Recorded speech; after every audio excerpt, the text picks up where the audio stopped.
नमस्कार, म मनोज गिरी। देशको नागरिकको हिसाबले आमा सुशीला कार्कीज्यूलाई धन्यवाद ज्ञापन गर्दै देशको बारेमा 2 शब्द राख्न गइरहेको छु। देश धेरैचोटि अन्यलमा पर्यो। भ्रष्टाचार, घुसखोरी र विदेशी हस्तक्षेपको कारण न देशले विकास पायो न जनताले न्याय।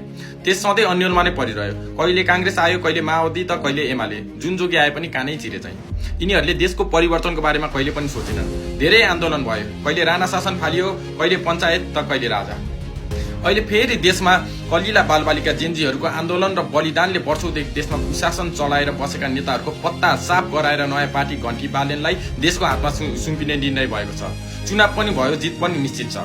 तर खबरदार, फेरि देशमा कुशासन नदोहोरियोस्। बालेनजी, अब तपाईँ सामान्य रहनु भएन। तपाईँ जुन किसिमले देश र जनताको चिन्ता लिएर अगाडि बढ्नु भयो त्यो पाइला नरोकियोस्।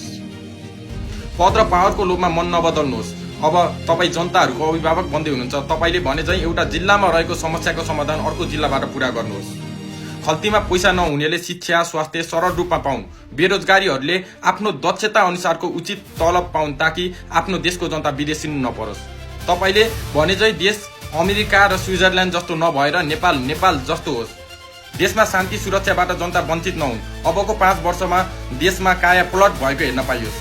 जनताको अमूल्य भोटको सही सदुपयोग होस्। नेपाल आमाको मुहारमा सधैँ मुस्कान देख्न पाइयोस्। आशा भरोसा हजुर नै। जय पशुपतिनाथ, जय देश, जय नेपाल, जय घण्टी।